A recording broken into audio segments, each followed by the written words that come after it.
Hello dear students, आज हम बात करेंगे जो आपका बोर्ड एग्ज़ामिनेशन है इंटरमीडिएट के, इसके लिए कुछ इम्पोर्टेंट क्वेश्चंस की, बायोलॉजी से रिलेटेड इम्पोर्टेंट क्वेश्चंस की। ना हम सिर्फ आज केवल एग्ज़ामिनेशन से रिलेटेड इम्पोर्टेंट क्वेश्चंस की बात करेंगे, बल्कि ये भी बात करेंगे कि हम कैसे अपने आंसर को अपना बोर्ड कॉपी में कैसे हम उसको इनराइट करें ताकि हम मैक्सिमम नंबर अचीव कर सकें।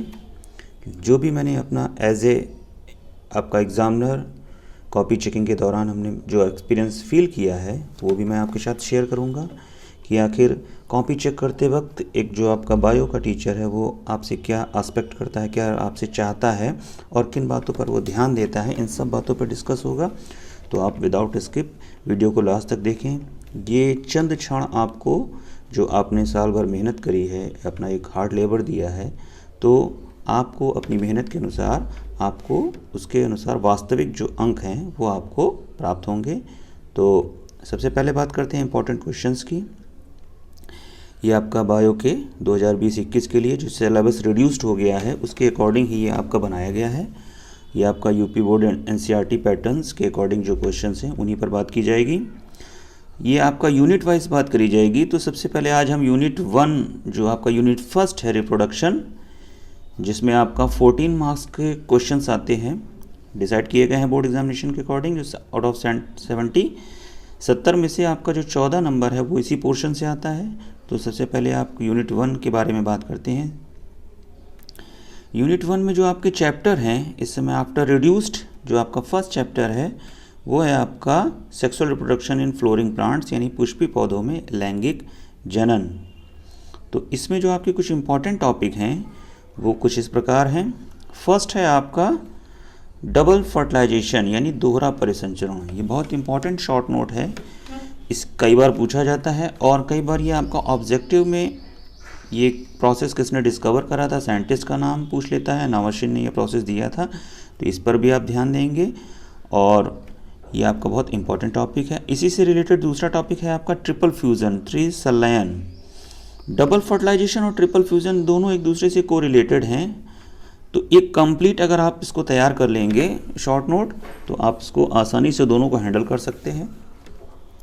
इसमें अब जब आपका शॉर्ट नोट आता है तो कोशिश करें आप डायग्राम से इसका रिप्रेजेंटेशन दें, और डायग्राम में भी आपका जो पोलर न्यूक्लियाई सेंटर में होते हैं, सिनर्जिड्स और आपका एक्सेल्स जो होती हैं, यहाँ पर कैसे आपका मेल न्यूक्लियस उसमें फ्यूज़ करता है, ये सब आप दिखाएंगे। तो ये दोनों शॉर्ट नोट आपस में कोरिलेटेड हैं, इनको आप तैयार करें। सेकंड है आपका थर्ड है आपका फॉल्स फ्रूट यानी असत्य फल। इस पर भी शॉर्ट नोट आता है, कभी कभी शॉर्ट नोट तो कम आता है। इसके जो एग्जाम्पल हैं कि आपका ऐसे कौन से फ्रूट्स हैं जिनमें आपका जिनको हम फॉल्स फ्रूट्स कहते हैं या फॉल्स फ्रूट क्यों कहते हैं, तो इसके एग्जाम्पल ज़रूर आप याद कर लें। जैसे आपका एप्पल है, पाइनएप्पल है, तो इस पर भी आप जो है आपका याद कर लेंगे। सॉरी, एप्पल है और स्ट्रॉबेरी है, इस पर आप ये जो इसके एग्जाम्पल हैं एप्पल और स्ट्रॉबेरी, इसको आप ध्यान से तैयार कर लेंगे क्योंकि एग्जाम्पल पूछे जाते हैं इसके। नेक्स्ट आपका जो है स्ट्रक्चर ऑफ ओव्यूल यानी बीजांड की संरचना, ये भी कई बार बोर्ड एग्जाम में आपका पूछा गया है एज ए शॉर्ट नोट। इसका फिगर जो है वो बहुत इंपॉर्टेंट है, इसको फिगर को आप बहुत बेहतर तरीके से तैयार कर लेंगे। कभी कभी केवल फिगर का ही आपका आ जाता है, उसको आप तैयार कर लेंगे। नेक्स्ट है आपका जो शॉर्ट नोट हैं, एक है आपका एपोमिक्सिस यानी असंगजनता और सेकंड है आपका पॉलीएम्ब्रायोनी यानी बहुभ्रूणता। तो ये दोनों शॉर्ट नोट इस लेसन से रिलेटेड हैं और इम्पॉर्टेंट हैं, इसको आप तैयार कर लेंगे। नेक्स्ट जो है आपका इस लेसन में वो है आपका स्ट्रक्चर ऑफ माइक्रोस्पोरेंजियम यानी लघु बीजाणुधानी की संरचना। इसमें जो इसका फिगर है, फिगर पहले आप कंप्लीट इसको प्रिपेयर कर लें और फिगर के अकॉर्डिंग ही थ्योरी को लिखें। कंप्लीट जो थ्योरी है वो फिगर के अकॉर्डिंग ही लिखें। और इसमें जो आपका टैपिटम होता है, टैपिटम एक मेम्ब्रेन होती है जो कि न्यूट्रिशन प्रोवाइड करती है आपका पॉलन ग्रेन्स के, जो पॉलन ग्रेन्स का डेवलपमेंट होता है तो उसमें आपका tapetum as a nutrition work करता है। तो इस पर कई बार ऑब्जेक्टिव पूछा गया है या आपका शॉर्ट आंसर में भी आपका टैपिटम का फंक्शन या सेल्स पूछ ली जाती है, कौन सी सेल आपका न्यूट्रिशन प्रोवाइड करती है, तो ये बहुत ज़्यादा ध्यान रखेंगे।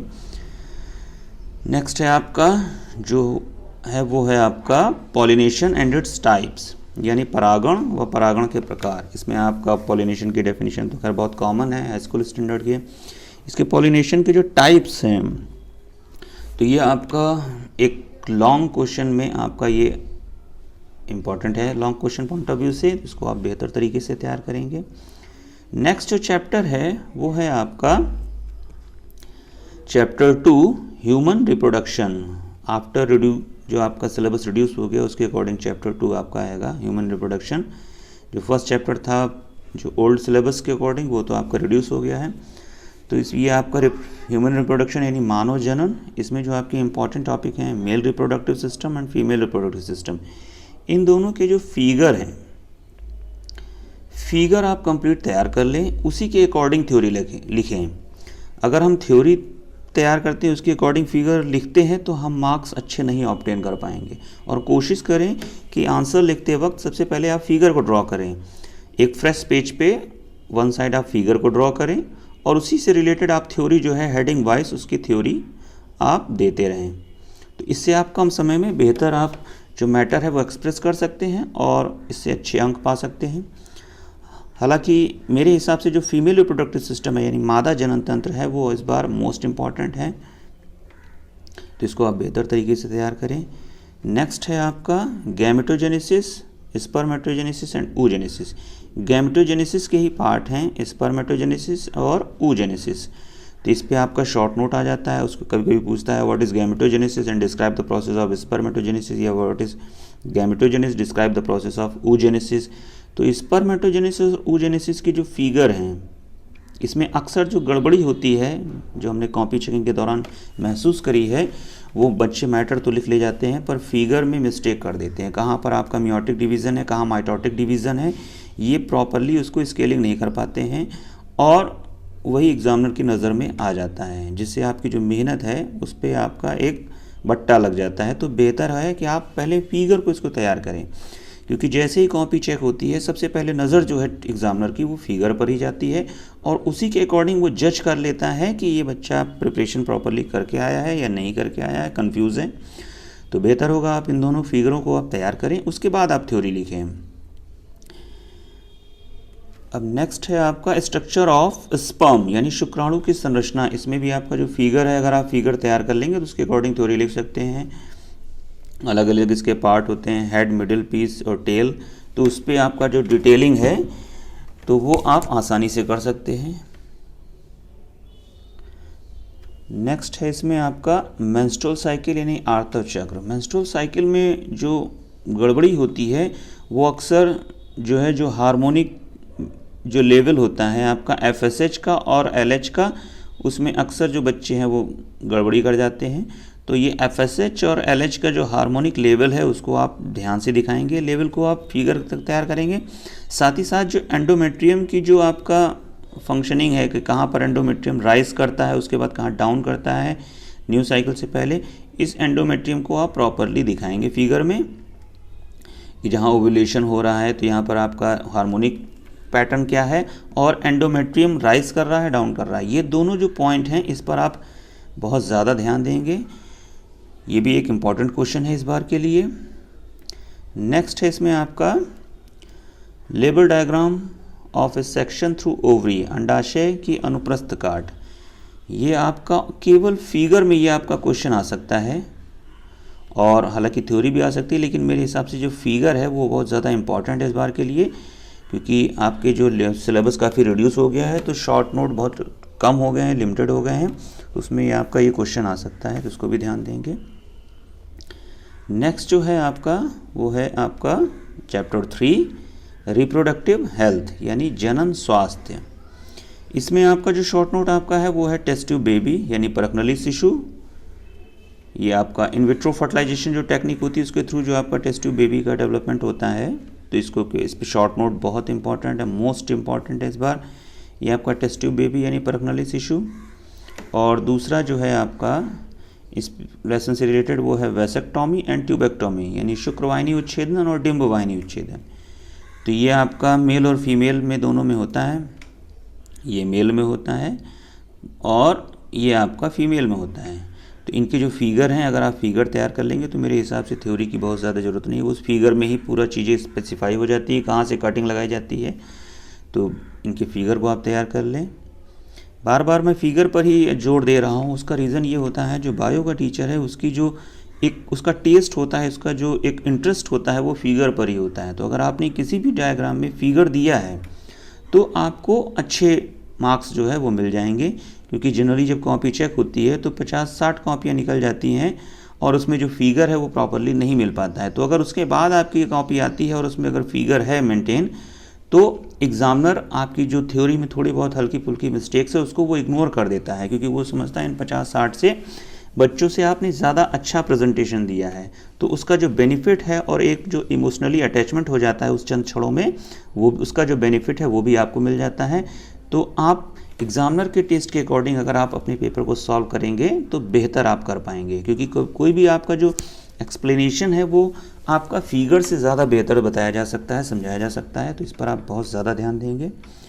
नेक्स्ट है आपका इसमें आपका IUD यानी इंट्रा यूटेराइन डिवाइस यानी अंतरा गर्भाशय यंत्र, इस पर शॉर्ट नोट आ सकता है। इसमें आपका जो कॉपर टी होती है, कॉपर टी का क्या रोल है, जो कॉपर टी है तो कॉपर टी कैसे वर्क करती है, इसमें जो कॉपर आयन प्रोड्यूस होते हैं तो ये कॉपर आयन कैसे आपका इनएक्टिव करते हैं स्पर्म को, और ये कैसे आपका ये सारी जो फंक्शनिंग है आपका इंट्रा यूटेराइन डिवाइसेस में आपका कॉपर टी को, ये आप बेहतर तरीके से पढ़ लेंगे। नेक्स्ट है आपका इसमें आपका ZIFT और ZIFT यानी zygote intrafallopian tubule and gamete intrafallopian tubule. तो इन पे फुल फॉर्म आ जाता है और शॉर्ट नोट आ जाते हैं कभी कभी। तो इनके जो फुल फॉर्म है, ये फुल फॉर्म ही आपस में, इसमें किस फुल फॉर्म आप इसके तैयार कर लेंगे और इसमें आपका कितने सेल की स्टेज होती है यहाँ पर, और यहाँ पर कितने सेल की स्टेज में आपका ट्रांसफ़र किया जाता है। तो ये सारी चीज़ें जो है आपका बहुत माइन्यूटली आप एक प्रकार से डिफरेंस बनाते हुए आप इसको तैयार कर लेंगे तो आप बेहतर आंसर लिख सकते हैं। लास्ट जो आपका इस यूनिट 1 में आपका जो इम्पोर्टेंट टॉपिक है वो है आपका फैमिली प्लानिंग यानी परिवार नियोजन।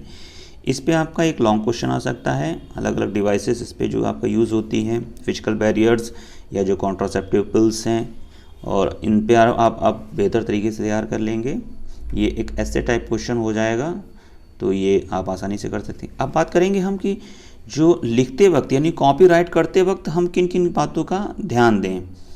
अक्सर जो है हम गड़बड़ी कर जाते हैं। तो फर्स्ट जो आपका है कॉपी राइट करते वक्त वो हम ध्यान करेंगे अपनी राइटिंग पर। राइटिंग जो है वो आपका मोस्ट इम्पॉर्टेंट फैक्टर है आपका अच्छे मार्क्स ऑब्टेन करने में। क्यों? क्योंकि जो एग्जामिनर है वहाँ पर जो मैंने महसूस करा है, जनरली जो एग्जामिनर होते हैं, जिन बच्चों की कॉपियों में राइटिंग जो है वो आपका इम्प्रूव्ड होती है, अच्छी होती है, मैनेज्ड होती है, तो वो उस पर मार्क्स जो है वो आपका अच्छे मार्क्स प्रोवाइड करते हैं, क्योंकि वो ये मान लेते हैं कि इस बच्चे की राइटिंग अच्छी है तो इसका मतलब है ये आपका बच्चा पढ़ने में बेहतर होगा। अब अगर आपकी राइटिंग बहुत बेहतर नहीं है तो अब आप राइटिंग को बहुत इम्प्रूव तो कर नहीं सकते हैं, समय कम है, तो बेहतर है आप थोड़ा सा वर्ड्स के बीच में डिस्टेंस लेते हुए और कटिंग वगैरह कम करें और उसको अपना मेंटेन करें। नेक्स्ट जो इसमें फैक्टर होता है वो होता है आपका कटिंग आप बिल्कुल ना करें। जो कटिंग हो जाती है, एग्ज़ाम हम लिखते हैं वर्ड, कोई भी वर्ड हमने लिखा, अब वो गलत हो गया है तो हम उस पर कटिंग करते हैं। अगर मान लीजिए कोई वर्ड आपका गलत हो गया, जैसे ये प्लानिंग वर्ड अगर आपका गलत हो गया तो आप एक बहुत हल्की सी लाइन खींच देंगे, उसके बाद आगे मैटर को कंटिन्यू करते हैं। हम ऐसा ना करके हम क्या करते हैं कि हम उसको प्रॉपरली उसको पूरा रंग करके वहाँ पर टाइल्स बना देते हैं। जैसे ही आप ये वर्क करते हैं तो यकीन मानिए कि आप अपने पैरों पर कुल्हाड़ी मार रहे हैं, क्योंकि जैसे ही वो आपका कॉपी चेक करता है वो समझ जाता है ये बच्चा कंफ्यूज है या आप इस पे मैटर पे इसको कमांड नहीं था, और वो उसको मार्क कर लेता है। जब आप इस पे एक लाइट लाइनिंग शो करते हैं तो अगर वो मैटर को प्रॉपरली लाइन बाय लाइन पढ़ेगा तो वो उस पर उसका मैटर जाएगा कि ठीक है ये भूलवश इससे गलती हो गई। लेकिन जब आप उसको प्रॉपरली उसको पूरा क्लोज कर देते हैं तो वहाँ पर उसकी नज़र सबसे पहले चली जाती है और उस पर उसको फिर उसकी एक ड्यूटी बन जाती है उस पर मार्क्स कटिंग की, क्योंकि उस पर और भी अपर अथॉरिटी होती हैं जो कॉपी को चेक करती हैं, तो वो उसको मार्क करके और जो नंबर्स है वो उसको कट करेगा। और इसके बाद जो नेक्स्ट फैक्टर होता है कॉपी में, वो आप कोशिश करें जो है क्वेश्चन आपका सीक्वेंस वाइज करें। जितने भी क्वेश्चंस आपको आ रहे हैं उनको सीक्वेंस वाइज करें, फिर जो क्वेश्चन नहीं आ रहे हैं उनका सीक्वेंस बना दें। इससे होता ये है कि जो चेकिंग के दौरान जो एग्जामिनर होता है उसको प्रॉब्लम नहीं होती है, और वो पहले आपके जो सीक्वेंस में क्वेश्चन आपका चढ़ा लेता है, और उसके बाद जो नहीं आ रहे हैं, तो आप मान लो आपको तीसरा नहीं आया था, पांचवा नहीं आया था, नवा नहीं आया था, तो आप उसके बाद वो उसको सीक्वेंस से मिलते चले जाएंगे, तो वो अपना मार्क्स अपना चढ़ाता चला जाएगा। इससे उसको प्रॉब्लम नहीं होती और इरिटेट नहीं होता, इसका आपको बेनिफिट मिलता है। नेक्स्ट है आपका डायग्राम जो आप बनाएंगे वो डायग्राम क्लियर हो और अट्रैक्टिव हो। क्लियर का मतलब है डायग्राम आप जो बना रहे हैं एक्चुअल वो वही बने, और बहुत ज़्यादा समय हमारे पास नहीं होता है तो हम बहुत ज़्यादा, अब उसमें अगर बहुत सारी लेवलिंग है, कोई बहुत डीप फिगर है, बहुत सारी लेवलिंग है, तो जो मेजर लेवलिंग है हम उन्हीं को शो करेंगे, और अपने डायग्राम को लिमिटेड समय में एक्चुअल चीज़ बनाएंगे। कोशिश करेंगे उसकी जो आउटलाइन है, आउटर जो है वो डार्क कर देंगे, ताकि उसके हम अट्रैक्टिवनेस को आपको इम्प्रूव कर सकें। तो इस तरीके से जो है आप अपने डायग्राम रिप्रेजेंटेशन के द्वारा भी अच्छे मार्क्स पा सकते हैं। लास्ट जो आपका फैक्टर है वो जो आप लॉन्ग आंसर करेंगे, जो अक्सर गड़बड़ी होती है, लॉन्ग आंसर जो करेंगे वो आप कोशिश करेंगे 20 मिनट्स में ही करेंगे। कभी कभी ऐसा होता है हमको आंसर आता है और हम उस पर अब एक अच्छा 35 टू अप देन 35 मिनट आप उस पर हम इनपुट कर देते हैं। अगर आप 20 मिनट से राइज जा रहे हैं लॉन्ग क्वेश्चन के लिए, तो आप यकीन मानिए आपका पेपर फिर छूट जाएगा, क्योंकि पेपर जो होता है वो लेंथी होता है। तो टाइम मैनेजमेंट पे विशेष ध्यान रखेंगे, क्योंकि टाइम मैनेज जब आप करेंगे तभी आप अपनी एक्चुअल जो मेहनत है उसको उस 3 घंटे में रिप्रेजेंट कर पाएंगे, और एग्जामिनर से आप जो आपका जो कॉपी चेकर है उससे आप बेहतर अंक जो है वो पा पाएंगे। तो ये कुछ पॉइंटों पे अगर आप ध्यान देंगे तो आप अपनी जो आपने साल भर मेहनत करी है उसका जो एक वास्तविक जो आउटपुट है वो आपको प्राप्त हो पाएगा। तो ये थे कुछ इंपॉर्टेंट टिप्स। अब नेक्स्ट वीडियो में हम यूनिट जो आपका नेक्स्ट यूनिट है उस पर हम इंपॉर्टेंट क्वेश्चन पर डिस्कस कर लेंगे।